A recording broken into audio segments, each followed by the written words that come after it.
তো কালো মেঘে ছেয়ে গেছে, বাতাসও বইতে শুরু করেছে। যখন তখন ঝড় বৃষ্টি শুরু হবে। আমাদের ঘরটা যে একদম মজবুত নয়, একটু ঝড় হলেই ভেঙে যাবে। অভাবের সংসার, ঘরটাও যদি ভেঙে যায় তবে যে আমরা আশ্রয়হীন হয়ে পড়বো। কি তুমি খালি হাতে বাড়ি ফিরলে যে? তোমাকে যে বাজার করে আনতে বলেছিলাম, ঘরে যে খাবার খাওয়ার মতো কিছুই নেই। টুনি, অনেক খুঁজেও একটা কাজের ব্যবস্থা করতে পারিনি। একটা দোকানে তবুও যা কাজ করেছিলাম, একটা কাপ ভাঙার কারণে দোকানদার আমাকে টাকা না দিয়েই দোকান থেকে তাড়িয়ে দিয়েছে। তুমি তো কোনো কাজেরই নও। একবার চারপাশে চেয়ে দেখো ঘরের কি অবস্থা হয়েছে। চারপাশের ফুটো দিয়ে জল পড়ছে, সে নিয়ে তোমার কোনো মাথা ব্যথাই নেই। একই ঘরে খাবার নেই, তারপর ঘরের এ হাল। এত অভাব অনটন আমার আর ভালো লাগে না। কাল ভোর হলেই আমি বাপের বাড়ি চলে যাব। তোর ঘরের একই অবস্থা, একটু টোকা দিলেই তো ভেঙে যাবে। যদি আজ রাতে আবার বৃষ্টি হয় তবে তো ঘরটা একদম ভেঙে যাবে। কি আর করব ময়ূরী দিদি, হাতে টাকা পয়সা নেই, অভাবের সংসার। তার উপর টোনাও বড্ড সহজ সরল, কোনো কাজ ঠিক করে করতে পারে না। দুবেলা ঠিক করে খেতেও পারি না। এত অভাব যে আর সহ্য হচ্ছে না গো। বলছি কি ময়ূরী দিদি, একটা কথা ছিল। টনি, বাড়িতে মেয়েরা আমার একাই রয়েছে, আমাকে যেতে হবে। ভাগ্যিস পালিয়ে এলাম, নয়তো ওই গরিব টনি ঠিক আমার কাছে টাকা ধারে চাইতো। ময়ূরী দিদিকে তো টাকা ধারের কথা বলতেই পারলাম না, আর টোনাটাও তো এখনো ফিরছে না। টুনি, জঙ্গলে তেমন ভালো কাঠ খুঁজে পেলাম না গো। আর তাছাড়া হয়েছে, থাক, আমাকে আর কিচ্ছু বলতে হবে না। তুমি কোনো কাজেরই নও। এই থালাটা নিয়ে যাও, বিক্রি করে যা টাকা পাবে তা দিয়ে কিছু খাবার আর কাঠ নিয়ে আসবে। পেয়েছে, কিন্তু দোকান ফেলে তো যেতেও পারছি না। আরে তোতা দাদা, কি হয়েছে? কি এভাবে কি নিয়ে এত চিন্তা করছো? খুব খিদে পেয়েছে, কিন্তু দোকান ফেলে খাবার খেতেও যেতে পারছি না। হ্যাঁ রে টোনা, তুই কি 5 মিনিটের জন্য আমার দোকানটার খেয়াল রাখবি? আমি এর জন্য তোকে 15 টাকা দিব। 5 মিনিটের জন্য 15 টাকা? তবে তো ভালোই হবে, ভালোভাবে সব জিনিস কিনতে পারবো, আর বউ রাগ করবে না। তুমি নিশ্চিন্তে যাও তোতা দাদা, আমি সবকিছু ঠিক করে খেয়াল রাখবো।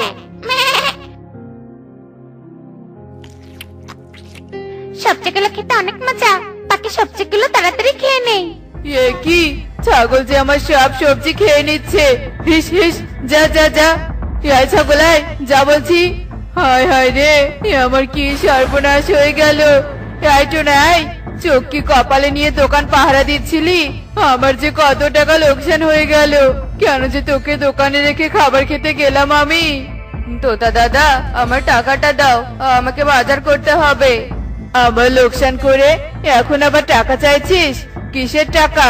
বরং তুই আমাকে আরো জরিমানা দে, দে বলছি জরিমানা। এবার আমি কি করব? টাকা রোজগারের আশায় বাকি টাকাগুলো যে হারিয়ে ফেললাম। খালি হাতে বাড়ি ফিরলে টুনি আমাকে আর আস্ত রাখবে না। বিধাতা, আমার সাথে কেন এমন হয়? তখন থেকে শুধু কেঁদেই চলছিস, কেঁদেই চলছিস। তোর কান্নার জন্য আমার ঘুমটাই ভেঙে গেল। তোর কি কেউ মরেছে নাকি যে এভাবে কাঁদছিস? তবে এই কারণেই কাঁদছিস? আয় আমার সাথে জায়গা, গাছের ভিতরে এমন সুন্দর জায়গা। এটা পরিরাজ্য, আমার সাথে এদিকটায় আয়। এই নে, এটা একটা মরিচের চারা। এই চারা তুই উঠোনে রোপণ করবি। এই গাছে টকটকে লাল মরিচ ধরবে। সামান্য লাল মরিচের চারা নিয়ে আমি কি করব? আমার যে টাকার প্রয়োজন পড়ি। আরে, এটা কোনো সাধারণ লাল মরিচের গাছ নয়, এটা একটা জাদুই লাল মরিচের গাছ। এই গাছের লাল মরিচ ছালনা হয়ে মিষ্টি হবে, আর এই মরিচ ঔষধের মতো কাজ করবে। এই মরিচ যে খাবে তার সব রোগ ভালো হয়ে যাবে। তবে একটা কথা মনে রাখবি, এই গাছের সব মরিচ তুই নিলেও একটা মরিচ আমার জন্য রাখবি। আমি সময় মতো এসে একটা মরিচ নিয়ে যাব। তবে তাই হবে, আমি তোমার জন্য একটা মরিচ রেখে দিব। তুমি সময় মতো এসে নিয়ে যেও পড়ি। এবার এই লাল মরিচ বনে বিক্রি করতে হবে টোনা। এবার আমি কি করব? আমার মেয়েটার কি হয়ে গেল? মৌটুসি, কথা বল মা, কথা বল। ময়ূরী দিদি, কি হয়েছে? এভাবে কাঁদছো কেন? আসলে এ পথ দিয়ে যাচ্ছিলাম, তোমার এমন কান্না শুনেই চলে এলাম। কি হয়েছে? মেয়েটা যে দুদিন থেকে অসুস্থ, ডাক্তার পদ্ধতিও ভালো হচ্ছে না। তুমি কোনো চিন্তা করো না, আমার কাছে এক জাদুকরি লাল মরিচ আছে। যা খেলে তোমার মেয়ে একদম সুস্থ হয়ে যাবে। তবে তার জন্য লাল মরিচ বাবদ আমায় 100 টাকা দিতে হবে। আমি তোকে 100 নয় 200 টাকা দিব। তুই আমার মেয়েকে ভালো করে দে টুনি। এই মরিচটা আর বিক্রি করো না, পরি তো একটা মরিচ চেয়েছে, তুমি বরং এই মরিচ পরির জন্যই রেখে দাও। টোনা, আমাকে তুই সাহায্য কর, আমার স্ত্রী যে অনেক অসুস্থ, তোর গাছের একটা লাল মরিচ আমাকে দিয়ে দে। কিন্তু আমার গাছে তো আর লাল মরিচ নেই। মিথ্যে কেন বলছিস? ওই তো একটা লাল মরিচ রয়েছে, তুই আমাকে ওই মরিচটাই দে। না না, ওই মরিচ দেয়া যাবে না, ওই মরিচ বিক্রির জন্য নয়। আমি তোকে ওই লাল মরিচের জন্য 1,00,000 টাকা দিব, তবুও তুই আমায় ওই মরিচটা দে। টোনা, আর না করো না, এমন সুযোগ বারবার আসে না। আমার মনে হয় ওই পরি আর আসবে না। ওর যদি আসারই হতো তবে সে এতদিনে এসে যেত। কথাটি তুমি মন্দ বলনি, এত টাকা তো সব মরিচ বেচেও হয়নি, আর কদিন পর তো আবার মরিচ ধরবে, তখন না হয় একটা রেখে দিব। ইগল দাদা, আমার 2 লক্ষ টাকা লাগবে, তবে আমি এই লাল মরিচ দিব। আমি 2 লক্ষ টাকাই দিব। টোনা, দে আমাকে একটা মরিচ দে। আসলে পরি, গাছে তো একটাও মরিচ নেই, আমি সব বিক্রি করে দিয়েছি। কি, তোরা এত লোভী? আমি এত করে তোকে বলেছিলাম একটা মরিচ রাখতে, আর তুই কিনা সব মরিচ বিক্রি করে দিলি। আমি এবার মরিচের চারা বাড়াবো কি করে? এর শাস্তি তোকে পেতেই হবে। মরিচ বেচে তোরা যা উন্নতি করেছিলি সব ধ্বংস হয়ে যাবে, ধ্বংস হয়ে যাবে। তোরা আবার গরিব হয়ে থাকবি। কাকুলি, কোথায় যাচ্ছিস? শোন শোন, আমার কথা শোন, এদিকে একটু আসবি? কাকুলি শোন, আমাকে একটু সাহায্য কর। কাকুলি, শুনছিস? কি হয়েছে সুখী দিদি, এভাবে চিৎকার করছো কেন? আমি একটা ইম্পর্টেন্ট কাজে যাচ্ছি, অযথা চিৎকার চেঁচামেচি করে ডেকো না তো। আমি কাউকে কোনো সাহায্য করতে পারবো না, যত সব। এসব কি খেতে দিচ্ছ তুমি আমাকে, বলো তো? তুমি জানো না মা, আমি এসব খেতে একদম পছন্দ করি না। তুমি কি আমাকে জোর করে এসব শস্যদানা খাওয়াতে চাইছো নাকি, বলো তো? আহা কনক, এত জেদ কেন করিস বলতো? তোকে কি আমি রোজ রোজ এসব খাবার খেতে দেই নাকি? আজ একটু কষ্ট করে খেয়ে নে বাবা। না মা, আমি কিছুতে এসব খাবার খাবো না। তুমি আমাকে মিষ্টি মিষ্টি ফল এনে দাও মা, আমি সুস্বাদু ফল খেতে চাই। বড্ড জেদ করছিস কিন্তু কনক, এখন আমি ফল কোথায় পাবো বলতো? আর একটা কথাও বলবি না, চুপচাপ খাবার খেয়ে নে বলছি। একে তো আমাকে ফল এনে দিতে পারছো না, আবার আমাকে ধমক দিচ্ছ। খাবো না তোমার এসব খাবার আমি। এ কি কনক, যাচ্ছিস কোথায়? কনক শোন, বড্ড জেদি হয়ে গিয়েছিস। ডানার ব্যথায় আমি উঠতে পারছি না, নয়তো আমি তোর জন্য ঠিকই ফল এনে দিতাম। কনক থাম, শোন আমার কথা। কনক, আরে, এটা কি হচ্ছে? গাছের ডাল তো খুব জোরে নড়ছে, আমি তো এই বাতাসে উঠতেও পারবো না। এবার কি হবে? এত ছোট হয়ে এত উঁচুতে উঠে তো বিপদে পড়লাম বাবু। ওরে বাবা রে, ওরে মা রে। ওরে বদমাইশ ছেলে, বলেছিলাম জেদ না করতে। এবার কি হবে? বাতাসের বেগ তো বাড়ছে, গাছের ডালও নড়ছে। আমার ছোট্ট ছেলেটা এই বাতাসে গাছের মগডাল থেকে নামবে কি করে? আর আমি এই ডানা ব্যথা নিয়ে উড়ে গিয়ে তো ছানাটাকে নামিয়েও আনতে পারবো না। এবার কি হবে? হায় হায় রে, কে আমার ছানাটাকে রক্ষা করবে? ওরে বাবা রে, এই বুঝি আমি পড়ে গেলাম যে।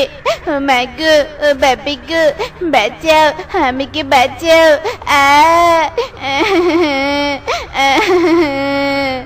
আরে কনক, কাকুলি দিদি, কনক গাছের মগডালে কেন? কি হয়েছে? তুমি কনককে নামিয়ে আনছো না কেন? আমার ডানায় ব্যথা রে টুনি, উঠতেও পারছি না। কনক জেদ করে গাছের মগডালে উঠেছে, এবার কি যে হবে? ভয় পেও না কাকুলি দিদি, আমি যাচ্ছি কনককে আনতে। তুমি একদম চিন্তা করো না, তুমি শুধু একটা ঝুড়ি এনে দাও। আহারে আমার ছানা, আমার ছানা। কনক বাবা আমার, তোর কিছু হয়নি রে? আহারে, আর একটু হলেই তো তোর 12টা বেজে যেত।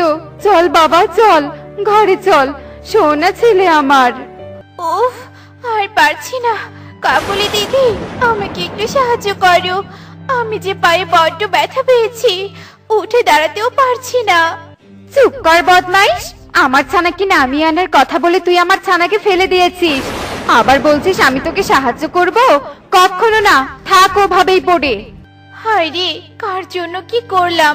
আমি জীবনের ঝুঁকি নিয়ে এই বাতাসের মধ্যে উড়ে গিয়ে কনককে বাঁচিয়ে আনলাম, আর কাকুলি দিদি আমার সাথে এমন দুর্ব্যবহার করলো। আজকাল সবাই কেমন জানে অকৃতজ্ঞ হয়ে গিয়েছে। হায় বিধাতা, এবার আমি কি করব? আহা, কি বৃষ্টি, কি সুন্দর বৃষ্টি। আজকে আমার উদ্দেশ্য একেবারে সফল হলো। এমন বৃষ্টিতে ভিজে সত্যি অনেক প্রশান্তি লাগছে। উপকারী টুনি হয়ে গিয়েছিস তাই না? বাতাসের মধ্যে উড়ে কাকুলির উপকার করতে গিয়েছিলি। যে কাকুলি কিনা আমাদের কাউকে কখনো সাহায্য করেনি, বরং বনের সকলের বিপদে কাকুলি এড়িয়ে চলেছে, অথচ তুই কাকুলিকে সাহায্য করে নিজেই বিপদে ফেসে গিয়েছিস। থাক, এবার তুই এভাবেই পড়ে থাক।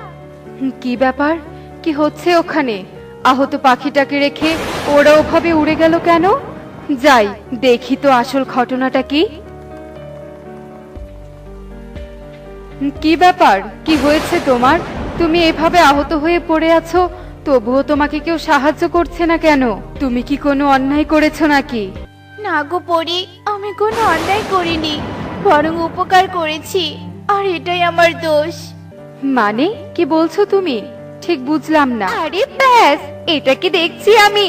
এই টুনির কাছে দেখছি পরিও চলে এসেছে। না, এই সুযোগ পরির কাছে যেতে হবে আর নিজের স্বার্থ হাসিল করতে হবে। কিন্তু এই ডানা ব্যথাই তো ঝামেলা করছে। না না, যতই ডানা ব্যথা করুক, আমাকে পরির কাছে যেতেই হবে। তুমি একদম চিন্তা করো না টুনি, যে যেমনই হোক তুমি তো উপকারী টুনি, আমি তোমাকে সাহায্য করব। আরে বাবা রে বাবা, এক ঝলকেই সুস্থ। সত্যি পড়ি, তোমার প্রশংসা না করে আর উপায় নেই। চুপ করো কাকুলি দিদি, তোমার মতো অকৃতজ্ঞের মুখে প্রশংসার বলে মানায় না। আমি প্রাণের ঝুঁকি নিয়েও তোমার কাছে প্রশংসার বদলে খোটা শুনেছি। এই তুই চুপ থাক টুনি, একদম আমার আর পরীর মাঝে কথা বলবি না। এখন আমি পরীর সাথে খুবই দরকারি কথা বলবো। দরকারি কথা? কিসের আবার দরকারি কথা আমার সাথে? কি বলতে চাও, জলদি বলো। বলছি গো পরী, বলছি। চোখের সামনে তোমার যত জাদু দেখলাম, তোমাকে তো বলতেই হবে।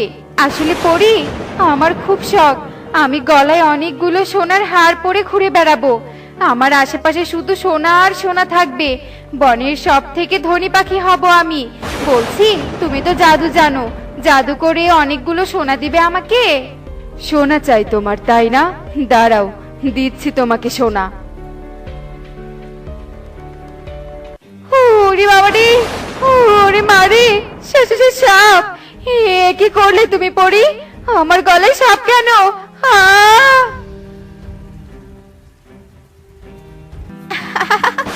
বদমাশ কাকুলি উচিত শিক্ষা পেয়েছে।